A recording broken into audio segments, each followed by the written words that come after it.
Hello, everyone. Welcome back to Couch Critics, the show where Dave and I talk about garbage. I'm the co-host Josh, alongside as always. It's me here, Dave. How you doing, my man? I'm doing really good. I say garbage because It three is. of I the know four you. movies I watched this week are bad.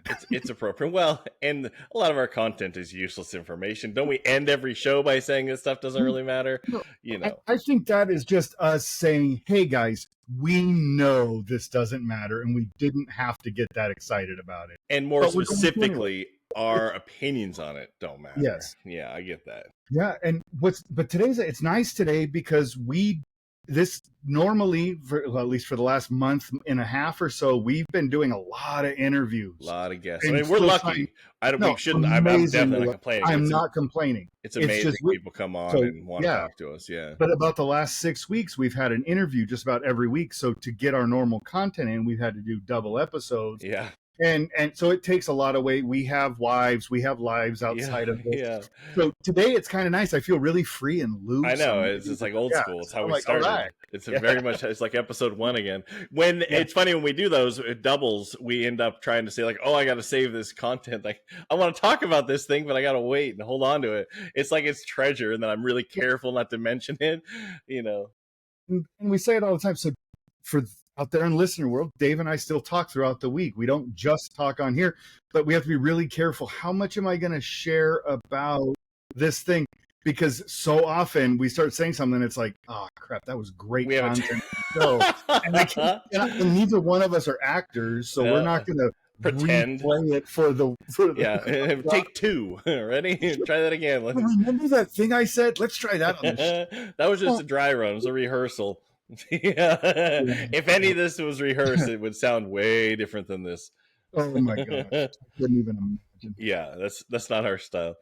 But anyways, it's been behind the curtain. This is all scripted. Dave and I are reading this. Hey, that's my line. You're stepping on my line there, buddy. You're supposed to say, "How are you today?" Stepping my eyeliner. Yeah. Anyways, yeah, it's nice, man. It's nice to have a little bit of freedom of mobility. I've watched so many things. I've done what we normally do, and I know we talked last time about some basically a list of, because comedies are huge, and I think we should later on we can do our comedy list, pivotal comedies, all that kind of stuff. But what have you been watching recently? So I've been watching. Obviously, I have multiple shows, so I've been watching some horror stuff for that. But I was trying to watch some comedies that I either hadn't heard of or flew under the radar. And I actually started with Schindler's List. Oh, Schindler's List. Yep, Schindler's List. Because I started with heist comedies like that. He was stealing the Jews to free them. Right? Yeah, that's right. Comedy. No, I started with. So we had talked about it on our show last week. Obviously, everybody knows we love Garrett Graham. Garrett Graham. And so I watched Special Delivery, which was young Sybil Shepherd. Yeah. And it's similar to I just lost the title. The movie in New York where it starts with the heist, but it's really about getting out of town, getting out of New York City. Quick Change. Which again, you pointed out recently. It's one of those movies I reference and I love so much. And you said, Bill Murray co-directed that. And somehow this idiot here who hosts a podcast about movies and film and obsessively gets into all the minutia and the detail of each one didn't realize that one of the comedies I've been talking about for years. Anyways, I digress. But anyways, how was Special Delivery? So similar to Quick Change, it's that kind of movie, except it's in LA. They rob a bank. The money gets hit. They drop the briefcase of money into one of the blue sidewalk mail the mailboxes. Yeah. And now the bad guys know it's there. They know it's there, and it's all about trying to get it out. I got it. Garrett Graham has a very small part as kind of as he tends to do. Yeah. He's like his introduction is the funniest part of the movie. So the main character, Bo Severinsen, whatever his name is, he's sitting at a little diner where it appears that Garrett Graham is like a busser or something, and him and this other guy are sitting. There's a homeless guy, like a war vet or something, no legs below the knees, sitting on his little cart panhandling. And it's not Eddie Murphy in Trading Places. It's not Eddie Murphy, but it is akin to. It looks like that, right? So one of the other character holds this coin in like tongs, and Garrett Graham lights it up and gets it really hot, and they flick it to the homeless guy and laugh when he catches a molten red coin. That's not and okay. And our bank robber / hero / main character in the movie gets up and starts fighting with them. And then about 30 minutes later, somehow they're now involved in a fight, and this is a seedy part of Hollywood where right next door to this bar or bistro that they work at is like an adult theater. Naturally, and it's a PG rated movie, so we don't see anything, but they have an all out fight. Garrett Graham and this guy have this knockdown, drag out brawl right behind the screen in the theater, so you hear all the sounds of an adult theater. But the audio could be, a lot of squishing and slurping and a lot of moaning and oohs and ahs. But anyway, Sybil Shepherd is really she was gorgeous. She's still beautiful, but she was gorgeous when she was young. She's really good in it. She's funny. There's this whole bit with a dog that's kind of humorous, but overall, it was disappointing. It's not a great movie. That's too bad. What year is that from? 74 or 76. Oh wow, that's very old. It's very old. When was Last Picture Show? That was 75? No, 73. And so, this would have been right around that time, right before, right out. Last Picture Show was 71, so this was 5-ish years. 5 years later. She was ridiculously gorgeous as a young. But because of that, all of a sudden other terrible comedies come up on my thing, and now there's so it brings up this 1990 heist comedy called Down the Drain. Down the Drain. It's I don't know if you know who Andrew Stevens is. He was big he was always like the private detective in the Skinamax movies with I always watch those and fast forward. So whoever Gene Simmons' wife, what's her face? I'm at a loss, but yeah, I'm with you. But Andrew Stevens was in a lot of those. John Matuzak, who most people know as Sloth from the Goonies, or one of the cavemen in Cavemen. He's in it. Jerry Mathers shows up as a desk sergeant, the Beaver. Yeah. And Andrew Stevens' mom, famous actress Stella Stevens, shows up also. But Andrew Stevens, all that, he's a crooked lawyer who like plays poker and drinks and parties with judges so that he can blackmail them to get his criminals off of their charges. And then they owe him a favor, so he gets them, enlists them to rob a bank vault, but instead of money and jewels, they end up with a top secret little microfilm, the little tiny film, naturally, and it puts them in the crosshairs of these government poorly acted foreign agents, whatever. It is that old chestnut. It's like awful. Cloak and Dagger, basically. Cloak and Dagger, yep.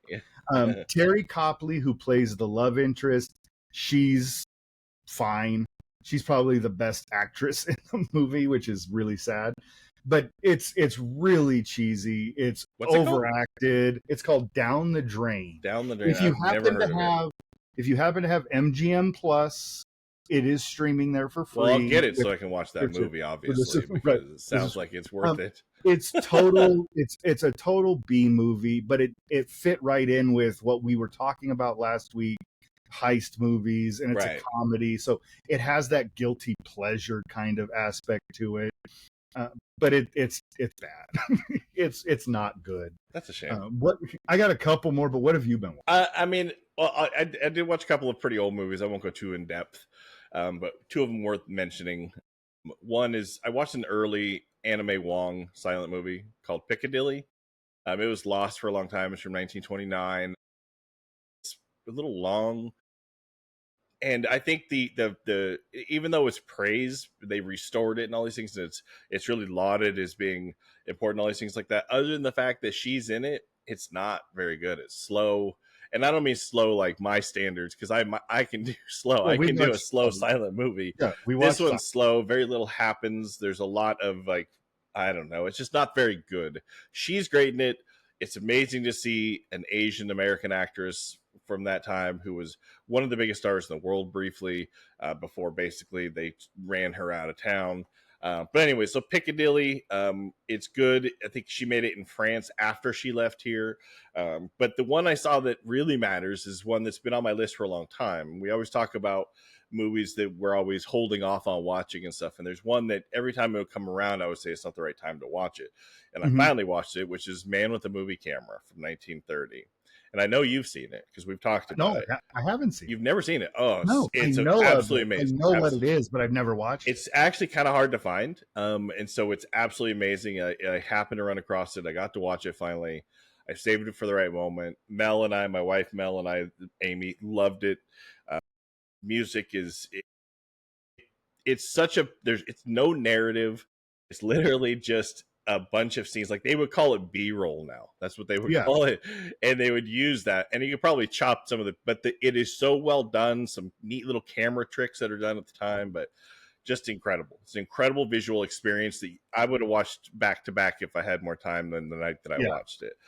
Right. So that one it's short. I just had it up. It's an hour and 8 minutes, so it's a quick watch. I thought it was a little longer than that, but yeah, it's not very long. It's like I said, it's a bunch of B-roll, but it moves so fast, and it's just basically a guy running through the Ukraine. Mostly, I mean, there's some of it done in Russia. This is post the Bolshevik Revolution and everything else, and so there's a whole sense of it that's showing there's a political notion inside of it against the communist government, but at the same time also against like the czarist movements and things like that they were taking. But I digress. But anyways, the shots and everything else are just beautiful and fun to watch for no other reason, and the way that they're scored. And I don't know how it is not considered the standard for editing, because I don't know how many edits there are in it, but it is such a quick jump between scenes with no real performers, no narrative. It's just a guy filming a tree, and then he's filming this, and then he's filming people walking into a building, then he's filming a machine, and there's fade overs and dissolves, all these things. Like the editing alone is phenomenal. They should be a master class in how you edit something like this. And it's done by his wife, who's the editor. Oh, she edited. She edited the whole thing. It must have taken years back then. And it actually has a little footage of her hand splicing. Like you see her little footage in some of the little moments with her cutting it and then like scraping off some of it so they could do the dissolve, the layover, dissolve, all this. Yeah. It's just phenomenal. Wow. Beautiful movie. Sight and Sound, which is the official magazine of the British Film Institute, they named it a couple years ago as their top documentary of all time. I would bet, yeah. So that's how I kind of know of it, but I haven't. I just found it. I have it on my watch list on Canopy now, so I'll get to highly recommend watching it. It's phenomenal. The music is jarring at first because it's just like he's kind of like a kid playing on a little piano or something. I mean, it changes throughout, but like it seems like, well, this seems weird, but then all of a sudden you really get into it and it works with it. It's absolutely beautiful. It's basically art house before art house really existed. It's like what George Méliès would have done if he had been making stuff years later and was trying to make a comment about modern society. You know what it is? Here's what it is. This stuff to the ground. Here's what it is. So much of it is showing the mechanization of the world. And showing the Industrial Revolution in a sense, because it's showing swarms of people walking up the street, going into factories, all these things. It's showing machines making stuff. It's showing people buying and consuming things. It's amazing. And all I kept thinking was, why is Chaplin's Modern Times lauded as the greatest commentary on the Industrial Revolution and mechanization stuff, when this movie is by far a better example of the reality of it? So anyways, watch it. It's insanely good for sure. Yeah, and it's because then Modern Times doesn't even come out for another 6 or 7 years after this, so this should get a lot more. It should. On that, it's a little harder to find, like Chaplin stuff. I don't know who owns the estate, it's so easy to find. But you can get that free with the Happy Meal. Yeah, right. Free with oil change. Yeah, he gave you samples at the gas station, car wash. Yeah. So I watched this, I guess it's a horror comedy. It's far more comedy than it is horror, but it's from 2007 called My Name is Bruce. Well, I know that movie, but I haven't seen it. Bruce Campbell directed it from a script that he got. He directed, so for those out in the world, Dave and I are we both moved away from Southern Oregon. This was when Bruce Campbell's living in Southern Oregon, and he made this movie while he was on his property out in the Applegate Valley. Is that the one? Do you remember when that press release went out? The Yes. letter that he had written to his neighbors saying, yes. "Don't be worried if you hear gunshots or explosions. I'm filming and stuff." And then I didn't get it because I'm not one of his neighbors. Right. But I remember somebody showing me that letter, and I was like, "Oh my god, that's amazing!" And like, you should frame that. Can I have a copy of it? It's really awesome. And that is what this is. So he plays this fictionalized version of himself. He's the washed up star who's kidnapped by his biggest fan to come out to this small town called Gold Lick. Gold, yeah. And called Gold Lick. If you knew Southern Oregon and the mountains of Southern Oregon, that's very funny. It makes it. Yeah. He's kidnapped because his biggest fan believes he's the only person that can save them from an ancient Chinese demon, because the Chinese people used to be huge in this town during the gold rush days and so there's some kind of a demon from them or whatever. It's awful. It is not good. It's got bits of humor. Okay. It's got bits of humor because Bruce Campbell is playing this over the top, like as though he was a bigger star than he is. So he's got a little bit of an attitude with everybody, like, don't you know who I am kind of person. Like the big shot, basically. and I don't know why I never watched it, because I knew this part that I'm about to share. One of the groomsmen at my wedding, a friend of mine, Adam Boyd, has a role as a gopher on the set of the film that they're making in the beginning of the movie. Really? Adam, at the time, he's lost a ton of weight, but at the time he was like 6'3", 400 pounds. So he's a big guy. Bruce Campbell, every time he sees him, and he's only got like two little clips in the beginning of the movie, but as he comes up, he says, "Hey, Tiny, get me some water." So big giant guy calls him Tiny. Yeah. And so Adam, in character as Tiny, explains that we don't have any. He goes, "Well, that's your job. Go find some." So the next shot of Adam, you see as Tiny goes over to like this ice bucket, grabs an empty bottle that someone had just tossed in there, and then you see him grabbing his pants and unzipping. No. And then he gives it to Bruce Campbell, and Bruce says, "It's warm." He said, "Well, it's all I got." He said, "Well, do better next time." And he opens it up and he starts drinking. He goes, "It's good though." So that's really the reason I watched it, because a friend of mine in a real movie. Yeah, I am surprised you hadn't watched that before. Yeah, it just had always sat there, and I literally watched it last night. I didn't have anything going on. I was bored. I turned it on, but it was terrible. It was bad. It's funny. It's campy. It's funny. There's a place for that. There's a place for that kind of nonsense. I did watch a couple of things that are worth noting. By the way, I'm a Pixar fan like everybody else, but my wife and I just actually watched Inside Out 2. We did like the first one a lot, and I do think the franchise is smart and appropriate and all those things for the times, all that kind of stuff, without sounding all woke or whatever that people want to say. But I was great as always. I cry at the end because it's Pixar, and that's just what you do. Good job. I think that all the stuff they do, I'm proud that somebody's out there doing that and putting a message like that out there about young girls and feelings are okay and all those kind of things, because that's what it is.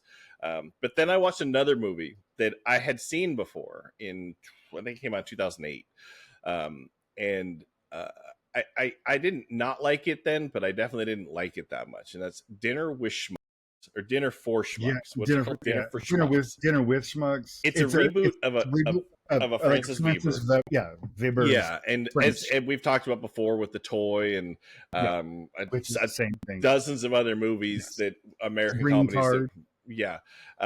That Francis Weber is a French director and is making these brilliant Three Fugitives came from that. All these other movies that were basically just redone. But anyways, so I watched it and I didn't care for it so much at the time. I liked it way more now. And this is like 15 years later. I despised it when it came out. I was not a fan. I agree with you. I definitely liked it a lot more then, but I have a different frame of reference for some of the people in it and the actors in it, for one thing, which helps.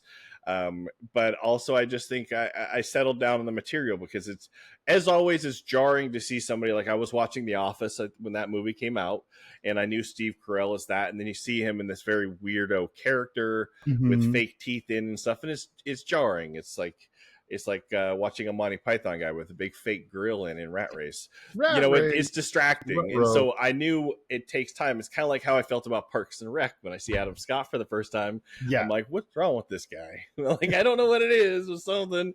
But then I'm used to it. And now I'm like, oh, this show's phenomenal. I don't know. But anyways, it took a revisit. I still haven't watched the original by Francis Weber, which I talk about all the time, but I really don't have any frame of reference for any of them because I haven't seen them directly. But that's my next step, is to watch some of his stuff. Yeah, because he's like as big as Jerry Lewis in France. Like he's huge in France. Internationally, because they just take his stuff. They just don't credit it well enough. We just keep stealing everything. And then doing a lesser than good job. Terribly. Yeah, not doing nearly as good. The only other thing that I have specifically that's worth mentioning, and I watched like the last half of it, was The Martian from 2015. Okay, yeah. I enjoyed Ridley Scott, Matt Damon. I think we're all aware. It's got a gigantic cast of people. Everybody is in this movie. Yes, so everybody, including Chiwetel Ejiofor. Chiwetel Ejiofor, yes, pretty big. Not hitting on his best friend's girlfriend. Damn. Sorry. Shout out to Andrew Mel Lincoln. Yeah. Shout out to Mel. Mel Love Actually, and the how-to guide to how to cheat and lie to your spouse. But anyway, so I watched the last half of The Martian, I think, or whatever it was, and it's Ridley Scott does such a good job with directing and putting these projects together. And so I was enveloped, I was sucked into it, as always with his stuff, and I realized it's such a great emotional ride. And I was like, why does this feel like, so I don't know if you remember, you like the movie? I do, yes. Let me ask you a question. When that movie was on and when it ended and stuff like that, I remember feeling, I don't know, some sort of positivity or hope. Yeah. Hope like it made you feel like, oh like there is a chance that we can make something better. And we can just do all that we can do. And like just this natural, optimistic point of view. Absolutely. So that was 2015. So if you watch it now in 2025, it's only been 10 years. And I was like jaded, and I was like, well, that shit wouldn't happen.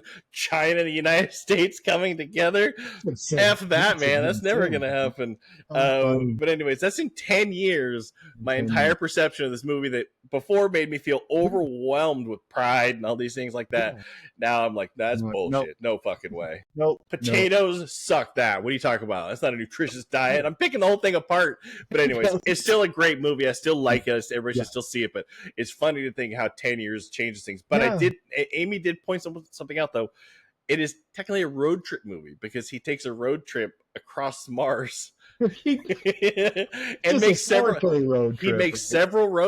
stops along the way. I consider that a road trip. So anyways, just pointing that out there. It is a road trip. That's The Martian. That's worth noting. What else? My only problem I had at the time with Martian, I have not revisited it, is I don't know why everybody didn't think it was a comedy, because it's freaking hilarious. I joke, no, it was nominated for Best Picture, Comedy, or Musical at the Golden Globes that year. Right. Because it is freaking hilarious. It is.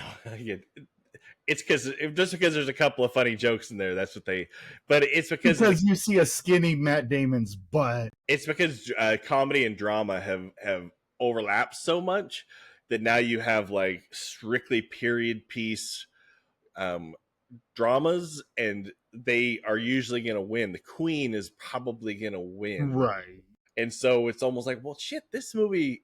Like this is also very good, but it can't compete in the category with such heavy. That's what I think. It is much lighter drama. Yeah, it is a lighter. There's not necessarily a category for it, but I'm not suggesting they keep adding more categories because they have enough. No. Which brings me to the last movie that I watched this week that I wanted to talk about, which is definitely the most dramatic, hardest hitting movie I watched this week. Came out in 2000. Directed by a brother of the writers, had huge cast, John Abrahams, Sean and Marlon Wayans, Regina Hall, Anna Faris. Scary movie.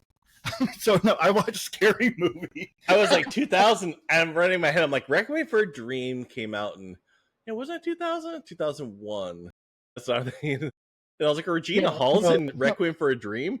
I watched 2000's Scary Movie because it's great. It is really freaking funny. Yeah. I am a horror fan, so I get the references to the horror that's in there, but also at the same time, I think Scary Movie was the first in a shift of comedies, making it pivotal, that it shifted the way that satire and not satire, parody was done. Parody before this was very family friendly. It was Mel Brooks and Spaceballs. It was Mel Brooks and Robin Hood Men in Tights. Much more family friendly, easy to consume. Naked Gun, absolutely. Yes, the Zucker and Abrams group. Less specific. This one went this one went way more broad. Mm-hmm. It's super funny. It's sexual. It's over the top sexual. It's gross out humor. It's crude. It was more for an older crowd, that teen to college age crowd, which in 2000, what were we? Early 20s now. It was designed for us. It's still freaking hilarious. Yeah. I chuckled probably more now at the reminiscing at jokes than I did when I saw it in the theater when it came out. Yeah. But so that's what I watched, and because I was like, man, I remember this being really good. And that final shot of Doofy turning cool, doing the whole Usual Suspects thing, like, I had a great job. I feel like that was also a change in a lot of the other jokes. Now, mind you, Airplane is on its own category because it was really the first, and we'll get to that. But like Naked Gun and Hot Shot, stuff like that, they were not as specific. They weren't specifically completely targeted at one exact moment in a movie. Right. Yes. They were more genre based. Like a lot of their jokes would be like the cop who asks their dumb questions or whatever, doesn't listen to people or whatever, which is very funny. Naked Gun's very funny. I like Hot Shots, all those things. But I think Scary Movie was targeting like exactly like, no. In this movie, she's running and then this happens. And that's how we're going to parody that specific scene. And so I think that worked. I love Scary Movie. I like the second one too. Not everybody likes it, but I definitely like it. I liked when the It's not as good, but I plan to watch it. So, and the other reason that this movie came up was we talked about it off air last week. That's what we want to talk about, pivotal comedies. So this is obviously a pivotal comedy for us. But there was also an announcement this week that the Wayans brothers, Anna Faris, and Regina Hall have all signed on to be a part of a new Scary Movie. No way. They're rebooting it. I think it's number 6 or 7. Their own franchise. They're coming back. Because they went away after 3, I think. Yeah, so they did 1 and 2. 1 and 2. And 3, 4, and 5 were the Zuckers. The Zuckers came in, and now they're getting it back, and the Wayans are coming back. I don't know if Keenan is going to direct again, but if that doesn't show the evolution of film and how things change, is the people who invented the genre of parody and spoof couldn't keep up with the new generation doing it. Because 3, 4, and 5 Scary Movie are not as good as 1 and 2. I haven't seen 4 and 5. I saw 3, and I've seen bits and pieces. As much as I love the Abrams, it was not the same tone. It wasn't the same broad. It was more broad humor. It was trying to be palatable to everyone and not to this specific moment. Yeah, or too specific. In the same problem happens with a lot of those spoof movies where they're targeting a lesser known trope. Right. And I'm like, well, not everybody knows that specific thing. Like, not another teen movie is hitting a broad assortment of stuff. So we all kind of get it. Like, oh, we know the airport run. Yes. We know that the person who runs the airport. And we know all those things. And so those are funny to us. But if you're targeting one specific thing, like this happened in 10 Things I Hate About You or something, this one scene, but not very many people, you know what I mean? Like, I think that's where they failed. Besides the fact Charlie Sheen's in 3, 4, 5, I think was Scary Movie. And I think Denise Richards shows up also. She's okay. I just don't like him. He gives everybody AIDS. I think they were married at the time, so they both show up. But that being said, pivotal comedies. Yeah. So I know we brought this up, and I just want to make sure. Here's how I did mine. I'm sure you're the masters in English, so all that stuff. You probably have a slightly different definition. But I started making a list of movies, comedies, very specific comedies. I avoided TV, even though a lot of my that's a whole different conversation. But the comedies that were made in films over time, they kind of changed how comedies were made in some way or another, or were important and impacted later. And that could be it could be the first time somebody comes out, like a 40-year-old virgin, right, and Judd Apatow's putting his stamp on comedy and taking over the industry for a few years. Or it could be something that's broader, like all comedy now is going to be different because of this. But then I realized that some of that, selfishly, I'm distracted because I have my own list. I have comedies that I don't necessarily think are all that great or important to everybody, but they're super pivotal to me in my comedy. And I'm the funniest person in the room right now. So, obviously everybody's curious to know why. We're both alone in our own rooms. So we are the funniest people in whatever room we're in. There's a cat in here, That shit ain't funny, though. That cat ain't funny. Tell a joke, dummy. But anyways. So anyways, that was my definition. I figure you would have probably. I was fairly similar for my list. I focused on the comedies that in my opinion launched a new style. They are a cultural mark that we still watch today, we still enjoy today, or something that I watched and I see influence still, or it just freaking hurts to watch because it's so freaking funny and my side hurts laughing. Yeah. So there are some, it's a broad range: slapstick, satire, screwball, romantic comedies, absurd comedies. Did you break it down by style? No. Oh, I was gonna say, you and your organizational skills, man. You're like, well, I broke it down by the 1920s slapstick, 1920s genre-bending conversational comedies. I did put them in order of when they were released. My earliest movie came out in 1933, and my last movie came out in 2017. My first movie is Duck Soup. Yeah, I have that one too. Duck Soup. It was the original political satire. It's that fast-paced, chaotic energy that only the Marx Brothers could do. Duck Soup. The funny thing is, I said I made two lists: one that I consider to be everyone's pivotal, like the genre, the films as a whole, and then mine. And that one was mine because it was when I was a teenager. I obviously didn't see Duck Soup when it came out. I was just a little too young, but in 1933. But when I did see it in, like, I don't know, I think it was high school, and somebody showed me. I didn't really know the Marx Brothers other than what I saw in Bugs Bunny cartoons. Right. But I remember watching it and I was like, oh, this is funny. The jokes are very funny. I hated the singing. And I'm still not a huge fan of most of the songs, although Lydia the Tattooed Lady is one of my favorites. But anyways, reference in Breaking Bad. Yeah, there you go. But I remember watching that and thinking, like, oh, even back then in this old black and white style, these jokes could be rapid fire and very funny and sarcastic and my wife pointed out to me, and I think I've mentioned this before also, which is one of my favorite styles of comedy and humor are like the throwaway jokes. The jokes that it doesn't matter if you hear them or get them or not, but if you do, that's special for you. And like that's what I prefer. And there's so much of that in these. And I love those because those are the jokes. Like, here's the big joke. We expect most of you are laughing at that joke, so I'm just going to throw this in here. You may miss it, but for us, we're like, oh my God, he just said that. And it's the main actors doing something, and then in the background there's somebody who just happens to be making a weirdo face or something else that perfectly encapsulates some very comedy moment. And I know we're not here to talk about TV, but you and I have been watching My Name is Earl. There's a lot of that.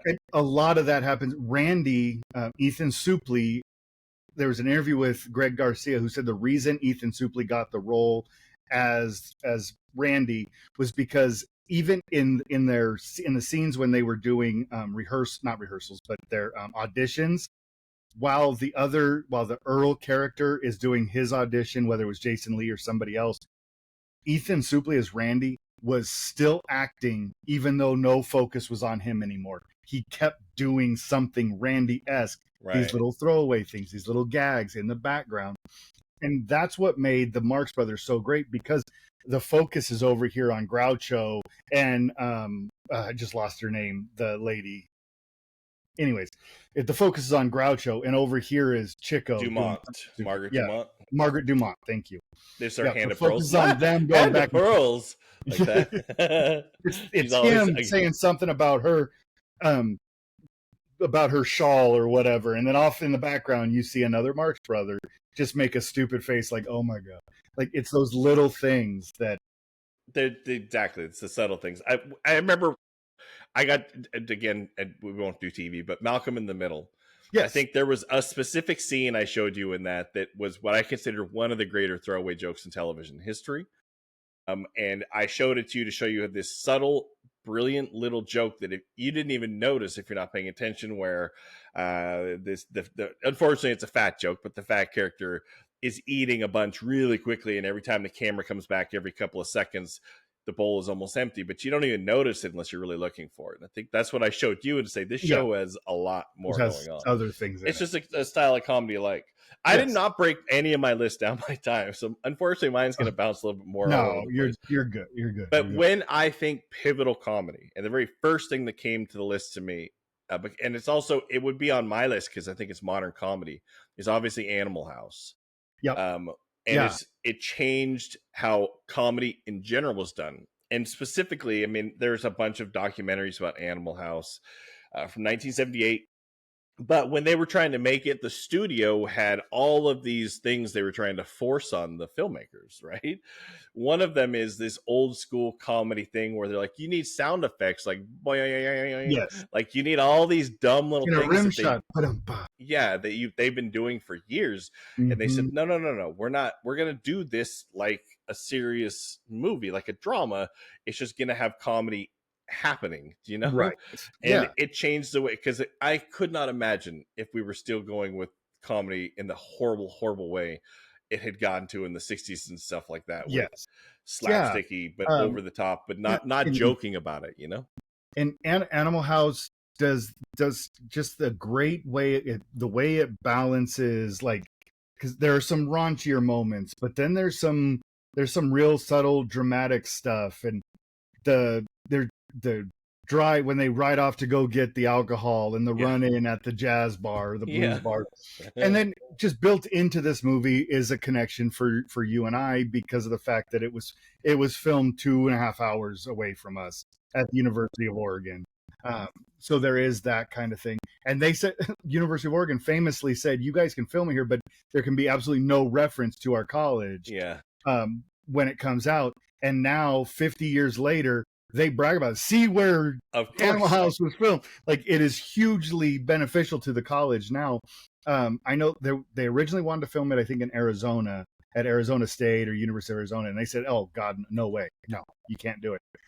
The college that said no, you can't do it, then allowed Revenge of the Nerds to film on their campus and as Adams College. Into Adams like, College. Oh, Animal House. Okay, maybe we should do this. Well, speaking of, by the way, I think Revenge of the Nerds is also on my list. Again, mine are not in chronological order.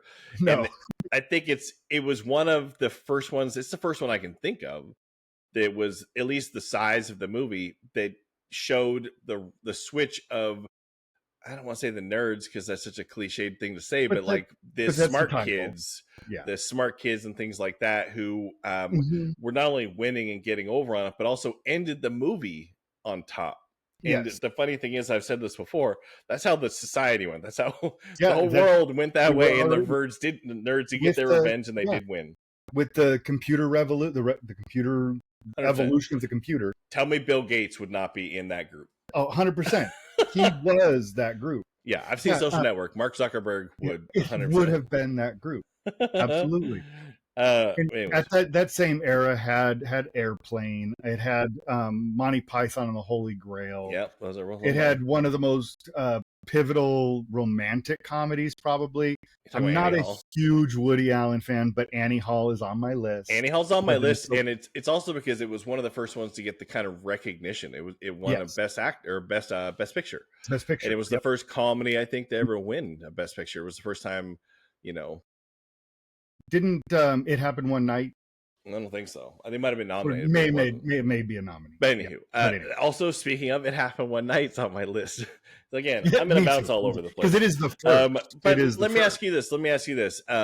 obviously we're both silent comedy fans and fanatics and stuff. I made a list of a few that I consider to be pivotal, important, all those things. And then I whittled down what I think you were going to put on your list. So let me ask you first, what do you have for comedy, silent era comedies on your list?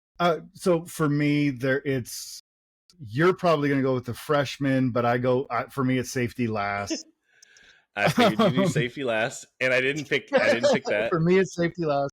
For Buster Keaton, as problematic as the Confederate thing is, I love The General.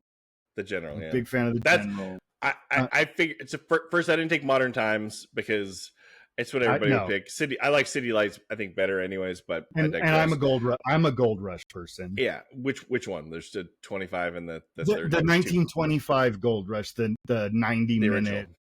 But I had a feeling you were going to take Safety Last, so I choked The General instead because of those two things.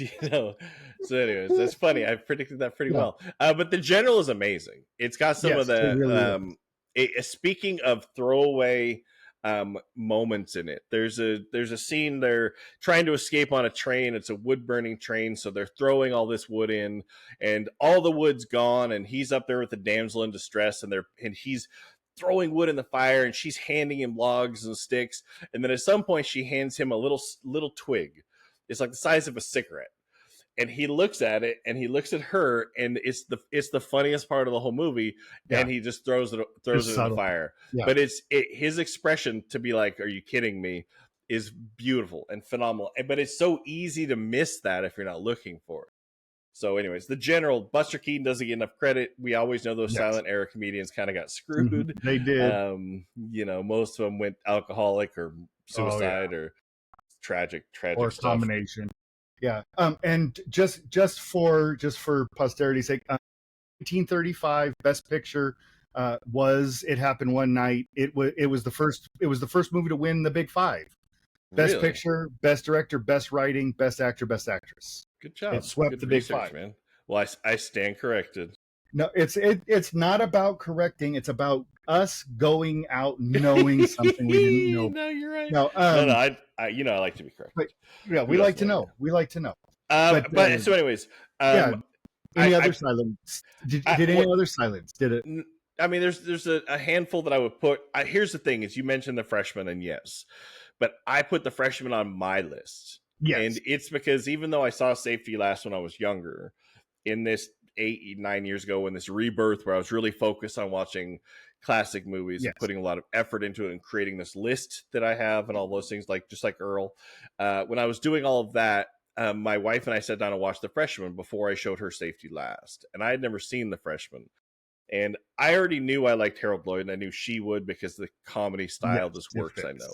Sure. And we've only seen it once. Because when I watch it again, I want it to be like that first time because it was absolutely amazing. I fell in love with it, but I know it's not his best movie, but it's the one that's the most pivotal to me because it not only opened my eyes in a modern way to like, oh, these comedies can be brilliant and funny and hilarious and smart, but also it introduced my wife into maybe these old black and white silent movies have some redeeming value, and I think that's phenomenal. So that one didn't end up on the list for everybody, but it definitely you. But technically, Safety Last would probably be the most important. It's the most accessible. It's the easiest to find. And it's the one that's cited the most often. You have two scenes they show when they show silent comedies. One, Harold Lloyd hanging from the clock on the side of the building, and Charlie Chaplin getting stuck in the gears in Modern Times.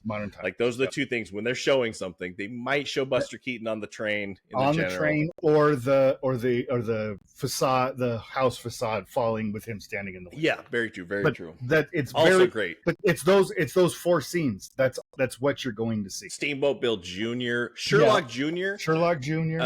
Sherlock Jr. is the first one I saw. It is absolutely got one of the coolest sequences where he jumps into the movie screen and then seamlessly edits all of these changing environments around him standing still, but interacting with the environment, like where he's sitting on a rock and then the scene will change and all of a sudden he falls because the rock is gone and he's in a lion's den. I mean, I still do not know how they did it. I've watched it in slow motion. I don't know how they got it so seamless in 1928, 27, whenever it was made. Like that. Yeah. Sherlock Jr., absolutely brilliant movie. But anyway, so I would be remiss if I don't mention like how I'm a huge Howard Hawks fan. Anybody who likes modern comedy, the easiest road into comedy in the black and white, the pre-war, is going to be probably Howard Hawks. He's very accessible, yet funny. And it would probably be Bringing Up Baby. Yep, that's on my list. It's the original screwball comedy, right? The original screwball, yep. And he invented the genre. Yeah. But with that movie. Yeah. And the cliches that you think of now came from those. But Bringing Up Baby is Cary Grant, Katharine Hepburn, and a tiger. And I don't mean like Who's That Girl, because if you remember, Madonna tried the same thing with terrible results in the 80s. Yes. Nobody even remembers that movie. No. Everybody talking about who and I think Madonna appreciates that. That's probably true. That and Evita. But anyways, Bringing Up Baby, but Howard Hawks has this great list of movies. But I would say that's the one I would think that would be the easiest to introduce people into. And also is the time I fell in love with Cary Grant. Because even though I knew who he was forever, I didn't realize how much I was going to actually want to marry him. Which Cary Grant, oh man, it made me. It's the reason Bringing Up Baby, and it is probably that and North by Northwest are the reason that I know who Archibald Leach is. Yeah. Because watching those movies made me want to know more about Cary Grant. Which, by the way, Archibald Leach, a joke I did not get as a kid in a movie that I consider pivotal in the comedy that because some of these movies are things I saw when I was the right age. Sure. Some came out and I saw at the right age. Like I probably should not have seen A Fish Called Wanda, which came out and I was 9 or 10. But I know when I saw it, I think I saw it in the theater. Yeah. I loved it. I thought it was hilarious. My parents liked it. It is side-splittingly funny still. It's insanely good. I didn't have a frame of reference for Monty Python at that age necessarily. I had no idea. I didn't know those things, but I knew that was so very good, and that stuck with me. Those things formulated what I think is funny. Right. And for the rest of time, they build this comedy music. I do think whether it's funny to everybody or not, I have a pretty good sense of humor. I hope. But that's what the police keep telling me. Some guy on the internet thinks we're funny. That's there all. You go. Matters. And my wife. So we have two people out there. My wife. But which will come up in a minute. But in that movie, I never got the main character. What's his name? John Cleese. John Cleese. No. Yeah. John Cleese. Jesus, I hate when that happens when you can't think of a name. Big Teeth Rat Race. Yeah, Jerry Cleese, John Cleese, John Cleese from Monty Python. He's the main barrister in the movie, but his character's name is Archibald Leach. Now, as a kid, I didn't get that, but later when I start to fall in love with Cary Grant, I know some of the backstory. Now I get it. Fascinating story that Cary Grant's existence was. They tried to make a biopic, I think, TV show. I haven't seen it, but it's not supposed to be all that great. I think it was called Carrie or something. Yeah. Or was it called Archie? I think it's called Archie. But anyways, this horrible childhood, all these things. Anyway, that's Cary Grant. Yes. Somehow came out of that with what I consider to be the father of modern, like, leading man comedy. Oh, yeah. Because he does leading man comedy. He does. That is still being basically copied today. Whereas Marlon Brando gave everybody method and brooding intensity and all these things. Cary Grant was one of the originators. And mind you, William Powell did it too, but Cary Grant is probably the most copied. Just his actual style of how he's doing these comedies like that.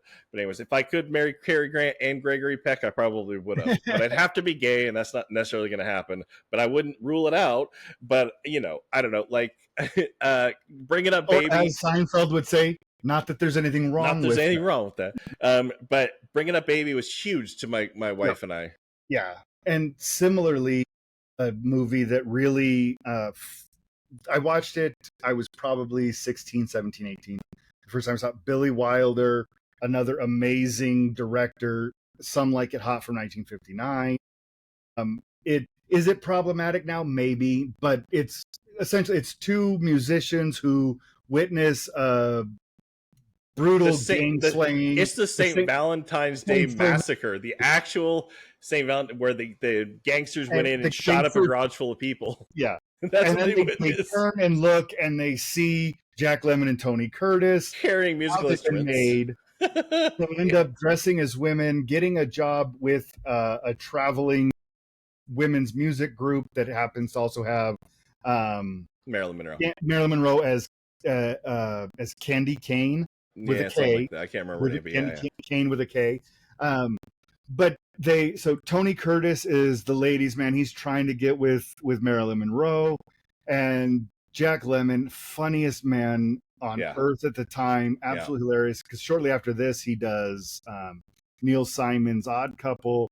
But in this, it has the greatest, funniest, most ahead of its time ending in the history of movies. You talking about the boat? I don't want to spoil a 70-year-old movie for y'all, but Jack Lemmon dressed in as a woman next to this old man who has a crush on him, and he keeps saying, Jack's telling the guy, it won't work. We can't be together. And the guy keeps coming back with an argument as to why they can. And he goes, and he takes the way and goes, I'm a man. He goes, nobody's perfect. And they just keep going. And the movie ends. This is 1959 though. Yeah. And it's absolutely perfect. The look on his face, he's just, I can't. It's insane. It's such a good movie. Billy Wilder was, Howard Hawks did the comedy in the 30s and 40s, and Billy Wilder definitely picked that reign up and ran with it in the 50s and 60s. Yes. And just turned out some absolutely brilliant stuff, which is, you know, I mean, there are fantastic people across the board. Sure. But like George Cukor came out in the 1940s and 1950s. Absolutely hilarious, all of his movies. But Born Yesterday introduced to the world of Judy Holliday. Yeah. Really super funny actress who's been copied so many times, like her style and everything she does with this baby girl voice and the dumb ditzy character, all those things like that, like has been copied. But like that came out of something that she was doing on stage, and then George Cukor was able to transfer it to film. But these different, when we were making this list, when I was like, think about pivotal comedies, I kept thinking about specific comedies. I was like, okay, Animal House. But I was like, no, I need to be looking at Ivan Reitman or Harold Ramis. Or I need to, instead of bringing up Baby, I need to look at Howard Hawks, because it's the people who are making them. With these movies, what I found making my list was the first movie that I thought of was usually the most pivotal movie that director had made, because these are, they're not just funny sometimes, they're funny all the time. Think about Mel Brooks. I mean, half of this list could be Mel Brooks, but just take 1967. You're just about 20 years post World War II, and you're able to make us laugh at Hitler. Springtime with Hitler. I mean, that's unreal. And that and 3 years earlier, Dr. Strangelove really pushed forward satire. Dude, Dr. Strangelove after the Cuban Missile Crisis, almost within a year. Yeah, the hysteria of everything, and then to be like, this is how close we all are, people. Like, brilliant satire. But I don't know if anybody could have pulled that off like Kubrick did in Dr. Strangelove. I can't. Nobody had the cachet to get away with it. It's getting into that. Then I also have Blake Edwards, which leads me to the Pink Panther, but also Breakfast at Tiffany's and things like that. But he introduced the world of Peter Sellers. Peter Sellers, The Party, and the Pink Panther. But Shot in the Dark was the first one. The first one was Pink Panther. The first one's Pink Panther. I thought Shot in the Dark was the first. He had a tiny little part as Inspector Clouseau, and it's what's his name's movie, Nigel. What's the guy's name? But anyways, and the movie was basically stolen away from him because the screen and everything else, right? Am I correct? And is 63 Pink Panther, 64 Shot in the Dark? I'm trying to find it. Yeah, so, I believe either way. It's this whole idea. What's his name? What's the lead's name in the Pink Panther? He was the guy who was actually supposed to be robbing the place. I'm trying to think of his name. But anyways, I keep saying Nigel, but it's not Nigel Tufnell. No. That's another pivotal comedy. This is Spinal Tap. Nigel Tufnell. Yeah. So Pink Panther's first, Shot in the Dark is second, but I'm trying to remember who's the lead in Pink Panther. It's I know him because David Niven. David Niven. Niven, So who's also hilarious. David Niven, absolutely hilarious, fantastic. This dry, he is so good. He's basically doing a William Powell, which is like this dry British, erudite kind of, but has these snappy little, like Thin you picture him with style. the martini in his hands at all times, quipping things. But anyways, the movie's supposed to be he's a cat burglar and he's supposed to be stealing this necklace, and there just happens to be this bumbling French detective in the hotel who was supposed to have like 2 scenes in the whole movie. But Blake Edwards films and realizes, oh, who is this guy? And they're like, oh, this guy is from I can't remember the BBC or the British comedy troupe he was a part of and stuff like that. He's part of this comedy group and all that stuff. And the Goon Show. The Goon Show, thank you. And so they're filming, and he's like, this guy is gold on camera. This is Peter Sellers. He's like, this guy is gold. So he takes this like 2.5 minutes that he was supposed to have on film, and he makes about 25 minutes of the movie about Inspector Clouseau. That's why all of his scenes are just him almost ad-libbing in his hotel room, tripping over stuff. Yeah. Because they were just like, we just need more of this guy in the edit. And so David Niven, it was supposed to be the star of the movie, was pissed because they started to basically only want to talk about the new guy, Peter Sellers, and rightfully so, because he's Peter Sellers. Like, we know him as Peter Sellers. And I think David Niven did eventually get over it because they ended up working together a couple of times. And I know, on one of my list movies. That's Murder by Death. Speaking of, it's movies that are pivotal to my my comedy style is one of my dad's favorite movies amongst Phantom of the Paradise with Garrett Graham and stuff like that. But one of them was Murder by Death, which is Neil Simon. It's a murder mystery. It's the only thing Truman Capote ever acted in, which is, if you Breakfast Tiffany and stuff. But anyways, and so it was kind of a mainstay. We watched it a lot in my house. Absolutely. I didn't necessarily understand the fact that Peter Sellers doing an Asian character is racist, because it is.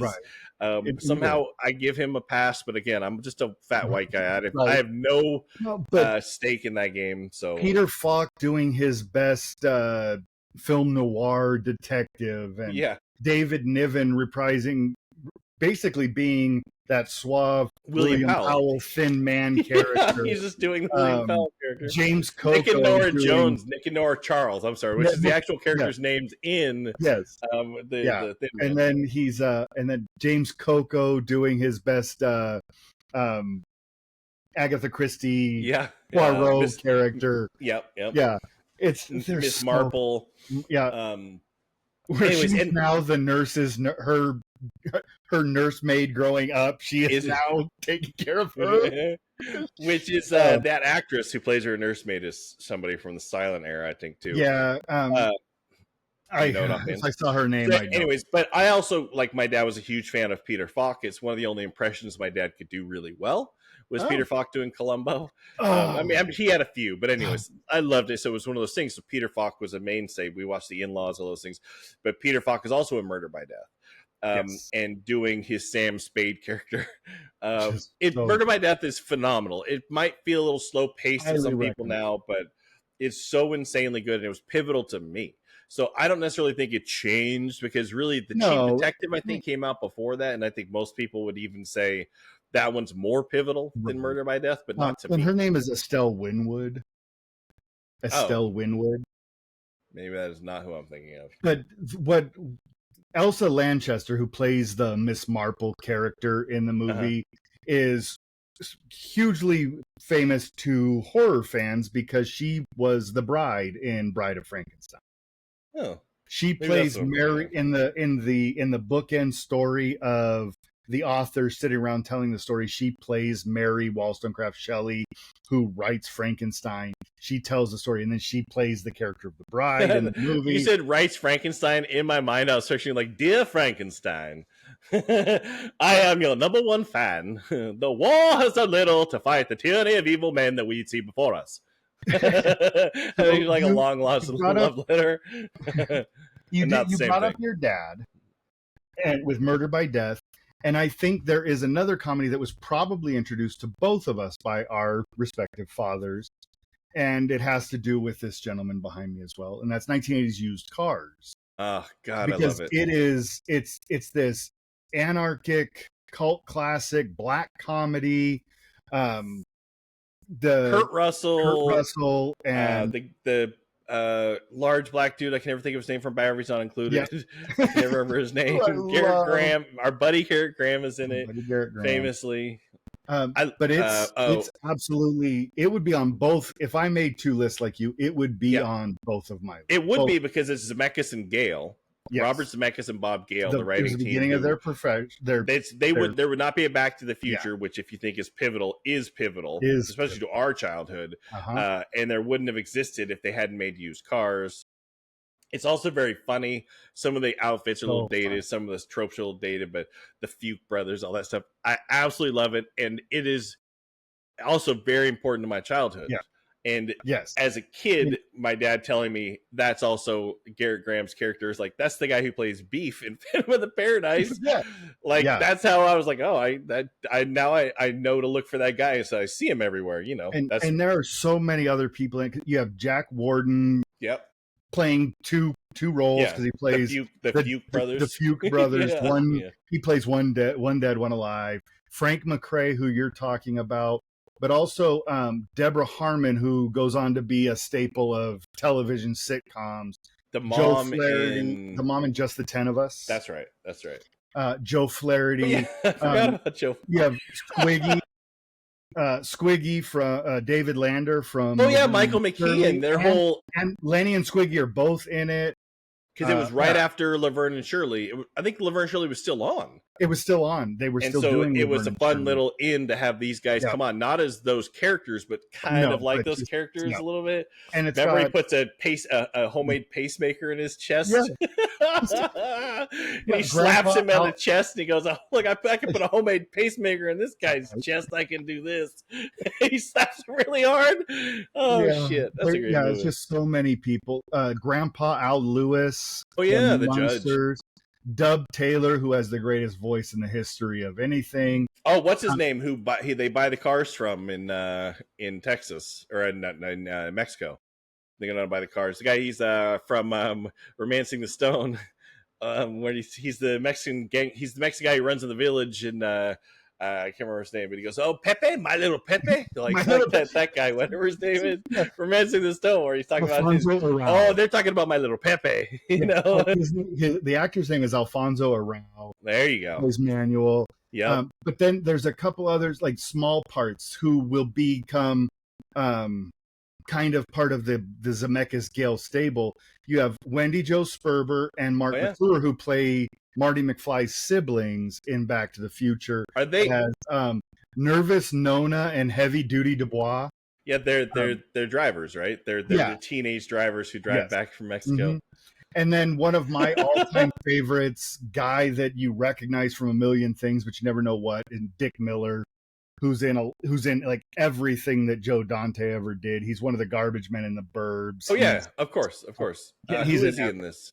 He's just a random dude, and a man in bed is his character, but I know exactly who he is.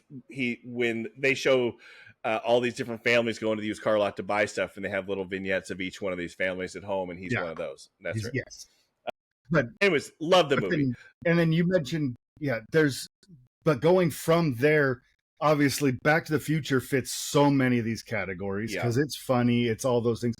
But Ghostbusters, now you're bringing in sci-fi and fantasy, and the comedy that was in that is a lot of throwaway comedy. Yeah, like it's a lot of jokes that they didn't care if you got it. They didn't. Right. Well, they literally let Bill Murray ad-lib everything. They said, "This is what we have to say in the scene. Go, do what you're going to do." Like even beyond that, first of all, there's nobody who can put out a litany of very technical dialogue with like such Dan specificity Aykroyd. As Dan Aykroyd. Like they can nail each and every bit of it perfectly. So none of it is jumbled mess. But even stuff like the Twinkie, they're like, it'd be a Twinkie the size of this and that. And he goes, "That's a big Twinkie." Like those jokes are in there, but they don't care if you catch them. Nope. You know what I mean? Like the Rick Moranis stuff is absolutely hilarious. Yes, have some.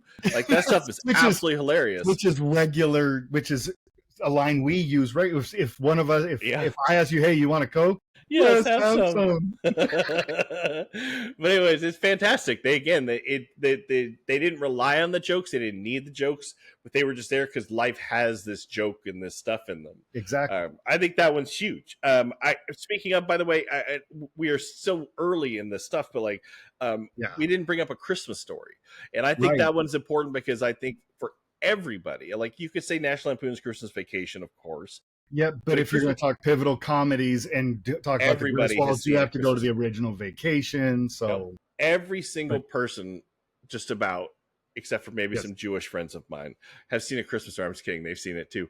But they have all seen A Christmas Story. We've all seen it. Not only is it on every year, so people see it, but it's also just a decent, good comedy that is accessible and open and isn't rated R, isn't rated PG-13, but isn't lacking because it's not. Right. Like every one of us knows we have a very similar sense of humor. When he comes down, he's wearing the bunny suit. Yes. In that for the first time, and we see him at the stairs looking sad and depressed. We all know that's funny. Yes. And we all know how that feels as a kid. We don't have enough stuff like that where, as an American society, we're all laughing at the same time or at the same thing. That was one of those things. And so that one I think is pivotal because it was a shared moment for everybody, and still continues to be.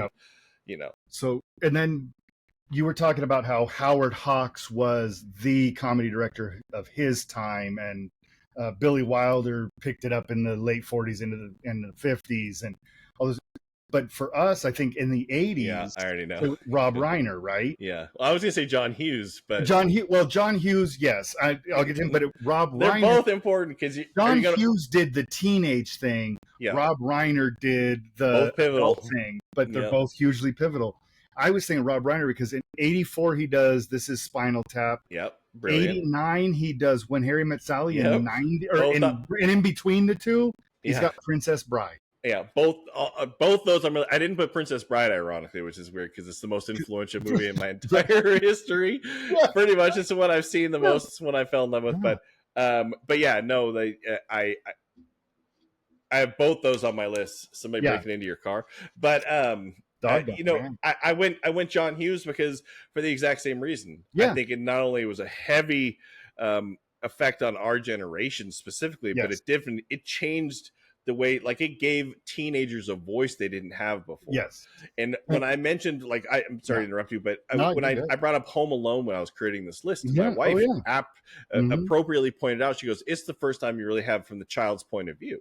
Yeah. And I was like, that's one of the first times at that level, that mainstream of a movie where it's focused on the kid's point of view throughout his moments. And the way that, and just using that as a John Hughes movie, Chris Columbus directs it, right? But the way he shoots that movie, he shoots the camera from down here, from the child's eye level. So everything looks bigger and grander, and everything shot from the kid's point of view. Exactly. Which is amazing. And John Hughes just had this knack of somehow, I don't know who he was watching or where but he had a knack of writing the way teenagers and kids talk. Yeah. He found up until the time when he woke up one morning and said, I can't do it anymore. And then he wrote Curly Sue. He just wasn't able to do it anymore. But he could write in a particular voice in a particular era and a particular spot in time.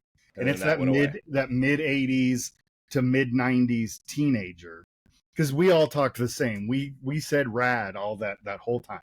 But yeah, Ferris Bueller's Day Off, John Hughes movie, Breakfast Club, Pretty in Pink, 16 so many, and every one of them could be listed as the. He wrote Vacation. Comedy. And he wrote Vacation. And Vacation stands out in some ways to me, not only because the parents, but the kids' voices, Audrey and Chip. What's the kid's name? Little Chippy Griswold. Rusty. I almost said Krusty, but that's different. He is a little crusty. But he wrote, and the kids had a perspective. They had a voice. Yeah. They gave those kids scenes that they didn't normally do in Vacation. And that's because John Hughes wrote that and had this notion and the sense of who they were as people, even at that age, which I think, again, huge. But you're right. When Harry Met Sally is on my list, and I was going to do Spinal Tap because obviously creating that genre that we all know now as the fake biopic and all those kind of things. The mockumentary. Thank you. But when Harry Met Sally was really early in the what we consider as the rom-com. Yes. Right? Because really I was going to do Sleepless in Seattle and these things like Nora Ephron stuff specifically. And then she picked it up from, well, she wrote When Harry Met Sally, right? Yeah. But I was thinking like that he's the one who's putting that picture together. If it wasn't Rob Reiner, that wouldn't have happened. You know what I mean? Because Spinal Tap also was mostly written by those guys, Christopher Guest and stuff like that. And then he goes on and does later. But if it wasn't for Rob Reiner, it wouldn't have come together that way. And so I do want to share a quick story that I just recently heard. So at the time of recording, we're about 3 weeks post the passing of Ozzy Osbourne. I saw an interview with Ozzy Osbourne, and they were asking him, so did you ever watch This Is Spinal Tap? And he goes, yeah, and I'm not going to try to do my drugged out Ozzy. Yeah, I'm not going to try to do that. But he said basically that he liked the movie, but when he saw it in the theater. And he said he was the only person in the theater not laughing at the movie because every one of those things on screen happened to him at some point at some venue in some concert series. He said, then, and the interviewer asked him, so did you ever get lost at a, he said, yeah, I ended up out with the buses because somebody turned all the arrows around and pointed them the wrong way. He's like, this wasn't funny. It was real. I was like, that's hilarious. He's watching it as an actual documentary. Yeah. He's like, this is real, people. It's white people problems too. White people problems. Rock star problems like diamond shoes too tight, too many girls throwing themselves at you. And not enough brown M&Ms. Yeah, your pocket's not big enough for all the cocaine and money. Yeah, when you get into the 90s, the biggest name that came up to me when I was doing the 90s, and the 90s all started around one particular movie, but that's the Farrelly brothers. And Dumb and Dumber is kind of that's my focal point where 90s humor comes out. Because they came off of that. That was them being thrown on the screen. Yes. 100%. And the Farrelly brothers owned like the next 10 years of comedy, maybe a little less, but somewhere at least until Jay Roach and Mike Myers do Austin Powers a few years later, right? Which are also huge. Yes. But you also have to remember Clerks is in 94, 93, 94, 94, which is the indie comedy that birthed as part of the indie boom of the 90s. Yeah, Linklater makes Slacker, which we'll talk about next week. Yeah. But anyways, that will come up on both of our lists. But I want to go again. I'm kind of bouncing all over the place. But Friday, I remember watching Friday in '95 when it came out. Yep, that was the next movie on my list. Absolutely. And I did love Boys in the Hood, and that came out in '91, and John Singleton's voice. Then there was this rash of all of these movies that were coming out. They were dealing with this absolute horrible South Central LA life and poetic justice, or whatever. All these movies, and they're all important. They're all great. Yeah. But then he comes out with Friday, which actually mixes a little comedy, a little reality, a little heart. And it's from somebody who I was already a huge fan of. Big Ice Cube fan, big Singleton fan. I loved it. I can take or leave Chris Tucker, but I love the rest. He's great in this. He is. And he's good in Jackie Brown. But despite what Boaz thought on gangster rap, I was a fan of gangster rap. I know he's not the biggest fan. I also like Wu-Tang Clan, and I don't necessarily know if I consider them the same. But in the NWA split, I kind of followed Cube a little bit more. I was still too young to really know what any of that stuff meant. I was in my late teens maybe, but enough. And I followed Cube, so I was listening to The Predator and America's Most Wanted and those kind of things. It was a good so when Friday came out, it was like, oh, shit, this is absolutely hilarious. And I got it. It wasn't even a parody. It was just like another version of this story with a little comedy in it. It was like his song, It Was a Good Day. This movie is that song. This is what it is on a good day. It's a day in the life when things are good. When the biggest thing was I lost my job. And you didn't really care about your job anyways. You ain't got no job. You ain't got shit to do. Yeah, so many quotable lines, right? Like, bye, Felicia. Like, that comes from this movie. I wonder if enough people don't even really know that. But, I get on people. Anytime someone says, bye, Felicia, I go, do you even know where that came from? Don't say it. Because I'm old and crusty. And but some other honorable mentions I'm going to point out. is a little bit later, but movies that broke the mold. Bridesmaids. I do really like Bridesmaids a lot. I think it's held up and revered in this. Look, women can be funny too. They can't. Yeah, which is insulting. I think. I mean, yeah. not I think, but it is. Women absolutely can be funny. So much of the time they have been handcuffed by male directors and the old guard of comedy. However, but again, I think white guy opinion. It was yeah. But you have 3 daughters. I do. You are I've been married for man. almost 24 years. Yeah. I have 3 daughters. You are a good dad, an ally, and all those things like that. So your opinion does matter slightly more than mine. I just like women. You know? I'm an ally too in that same sense. But anyways, I digress. The Bridesmaids was held up in this like, oh, women, and then they were given this slew of money briefly to like make other women comedies. And I think that was kind of a mistake. Some were good, some aren't so good, but they were all being held to this stupid standard, which is you don't hold every movie made by a man and say like, well, you didn't do as good of a job as Dumb and Dumber, so you're never gonna work in this town again. Like it's just unfortunate the way that how kind of played out, but I put that in there because it did change, at least briefly, this window of time, who was getting financing for movies. And it brought us Melissa McCarthy for sure. If nothing else, it showed us her humor and legitimized Kristen Wiig. What other kind of, as we start to wrap up, what other kind of special honorable mentions or movies we just didn't get to? Honorable mentions, I do want to say a couple of things. One, I love Bad Santa. It was the first time I paid a lot of attention to those 2 guys, Glenn Ficarra and John Requa, and I realized that not all comedy is meant for everybody.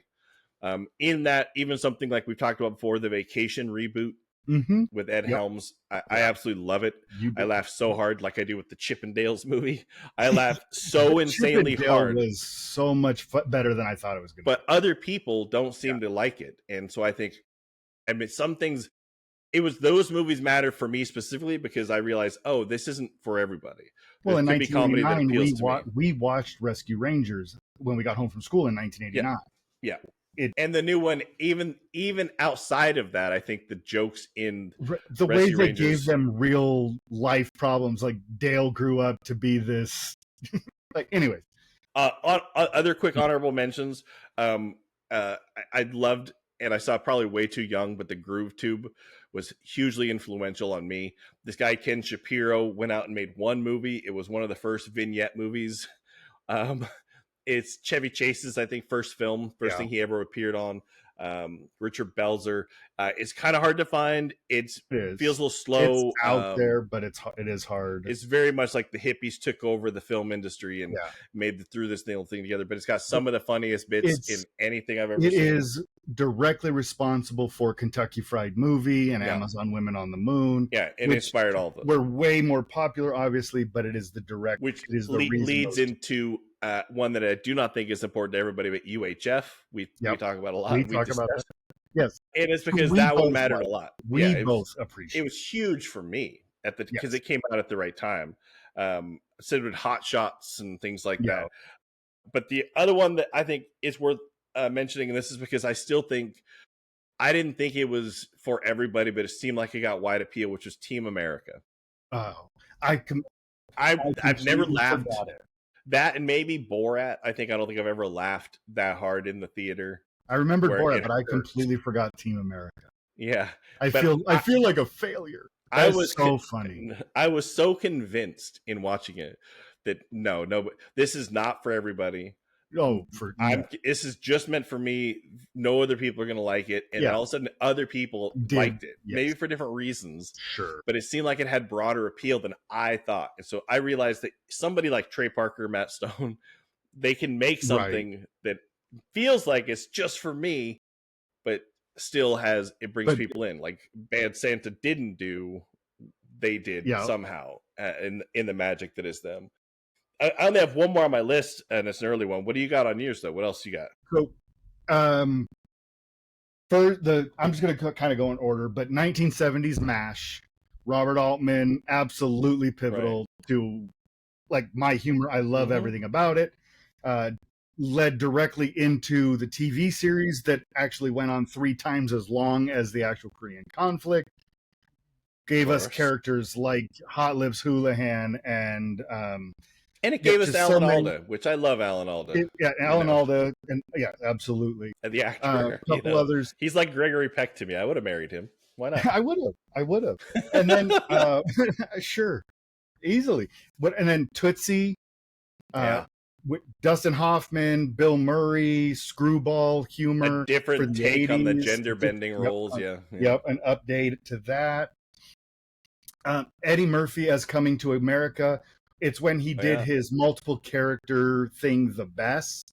And with little Cuba Gooding Jr. sitting silently in the chair. Yeah, in the chair getting his haircut. And the quick cameo of Don Amici and as Mortimer, as not the Duke. Lancaster. I keep doing that, but it's not. No. Wait. I just have one thing to say because it's one of my absolute favorite lines that my wife never even caught. Everybody's seen Coming to America 1,000 times. But when they're in the barbershop and they're talking about how he goes, I met Dr. Martin Luther King, and you never met Dr. Martin Luther King. He goes, I did too. I met him in Atlanta in 1962, right? Or 63. And then he tells the story later, and he goes, he was walking around the corner of a motel, and he goes, I got punched right in the face, and it was Dr. King. And he looks at me and goes, oh, I'm sorry, I thought you were somebody else. Is that where Dr. King got shot?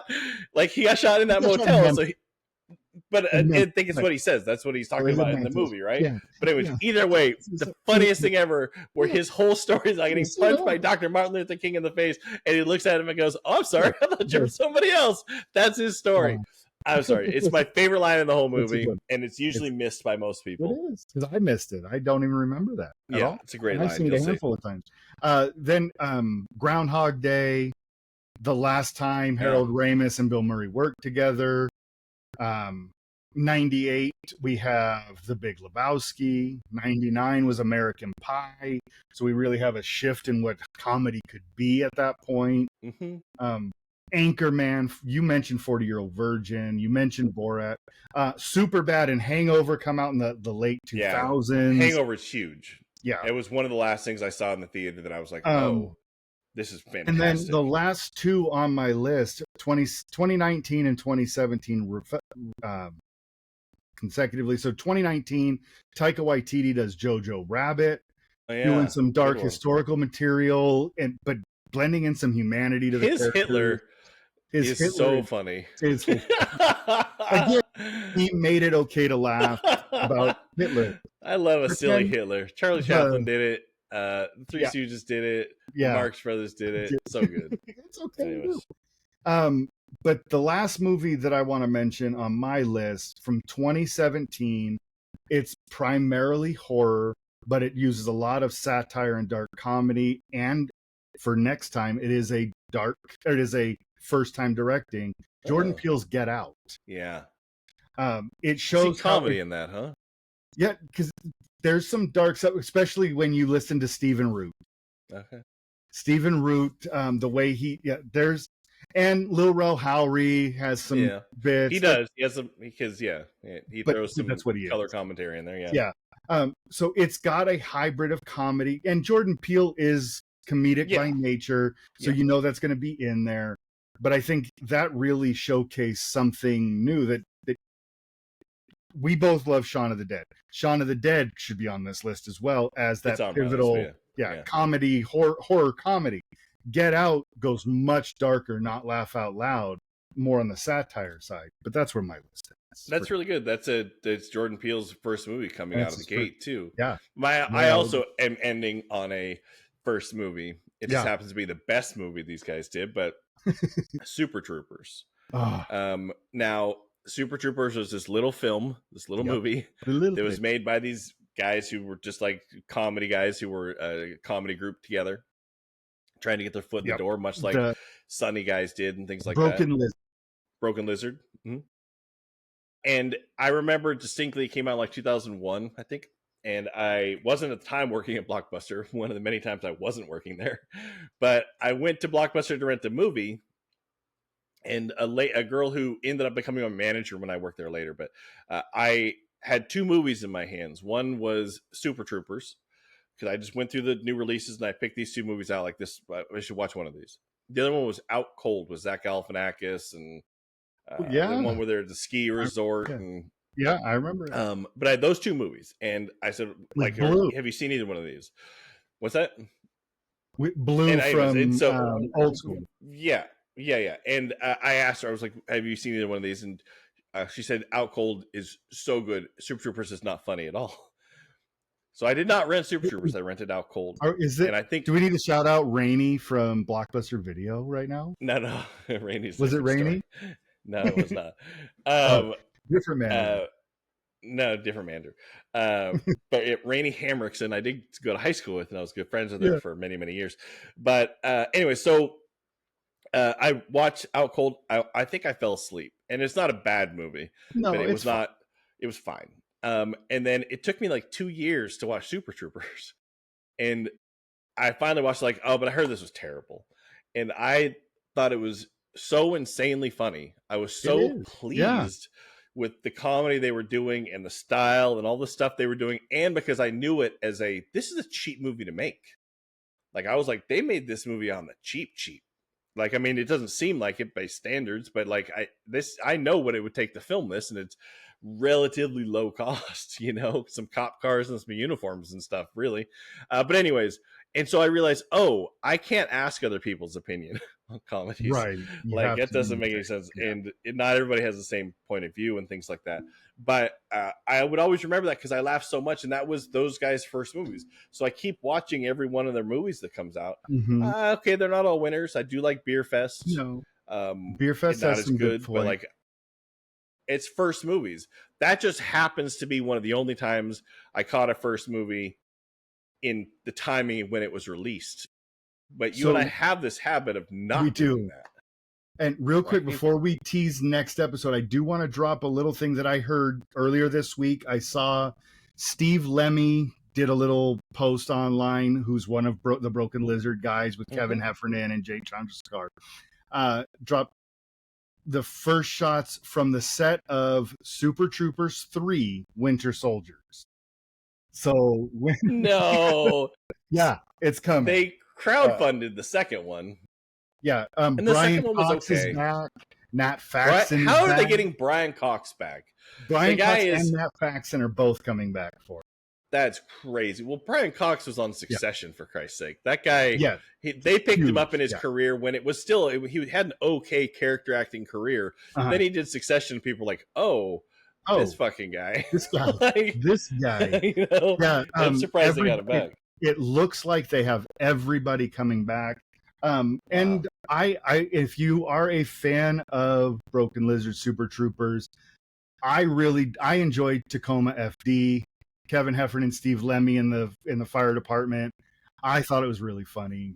It's on Netflix, but anyway, I watched some of it. It didn't hold me. Yeah, and it's not, and I get it. But if you like the dumber side of their stuff. Is Super Troopers the absolute best thing they've ever done? I haven't seen Puddle Cruiser. Oh, it's not good. Don't. I haven't seen. Don't see Slam and Salmon. I didn't see Slam and Salmon. No, don't even. I think Super Trooper. It goes Super Troopers, Super Troopers 2, a little drop down to Beer Fest, and then another big drop down to Club Dread, and then everything else is down. What about Tacoma FD? Well, that was their movies. I think Tacoma FD is Beer Fest to me. It's that. Okay. It's so just an extra. The reason I'm asking that is it feels like I started with their first, and it's to me also the absolute best thing they've ever done. And I keep watching other stuff, and I'm slightly disappointed. Whereas that's specifically where it makes sense for you and I to not watch the first movie, because this is the option. If it's so much better, it is not watching Sixth Sense, but watching Signs and watching Unbreakable Village or whatever. Unbreakable and all these other movies. And then you fall back and you watch Signs, you're like, oh my God, this movie is brilliant. Right? No, it's the illustration of the saying, this is the exception that proves the rule. Right. Yeah, exactly. This is why we don't do it, because when we do this, remember Boaz in a recent interview when we talked to him pointed out that it's easier to make a really good first film, but it's the second film that'll kill you, because the first film you could be working on for 30 years in your mind, everything else, but that second film you might have already shot your wad, you might have put everything out there, so it's the second one that that's so difficult. I don't know. So difficult. But yeah, we should talk about first movies. There's so many we haven't seen. Let's do that next time we have a free moment to talk. Yes, we do know we're taking a week off, but it will not affect our release schedule, because we were smart when I'll be here. I don't care if you're here or not. I'm going to be sitting here. I don't even know how to record, so I'll just be sitting here talking to myself, watching myself on the screen. That's funny. Yeah. But yeah, next time let's really take some time to do that. We are going to be getting together next. We are going to have an interview that will come out before this, probably around the time this episode comes out, for our Halloween series of interviews with Heidi Honeycutt, the author of I Spit on Your Celluloid, the history of women directors in horror. I'm looking forward to that. It's going to be a hell of an interview, I hope. Dave and I, we don't just say that we are advocates and we are supporters. We really are. We're also fat white men, so we don't know everything. So we want to bring experts on here that can tell us that point of view, who can give us the side that we can't see. And I think that's what we're going to get with her. But the next regularly scheduled episode of Real Talk, or Couch Critics, a Real Talk podcast, will be about first movies. Yeah, because there's a bunch of them. There's a bunch that are important and a bunch that aren't as important, and a bunch that we just haven't seen for one reason. Dave mentioned one, Sixth Sense, really gave a great start to M. Night Shyamalan. But it also set over high expectations. Yep. Could be argued that he never lived up to again since. Yeah, could be. And I think that's a fair argument, but we'll talk about that next time. As always, make sure that you, wherever you're listening to this, leave us a rating, a review. Tell us how we're doing, because we have low self-esteem. Yeah, I need somebody to tell me it's all worthwhile and I'm doing okay. I don't have somebody hold my hand and tell me like, you're doing good, you're doing good. I need you guys to do that. Yeah, please do. And follow us on all the socials at Real Talk on Instagram, Threads, Blue Sky, YouTube, TikTok. You can email us at therealrealtalk@gmail.com, or check out our brand new website. It's called realtalkpod.net. That's real like a movie reel. realtalkpod.net.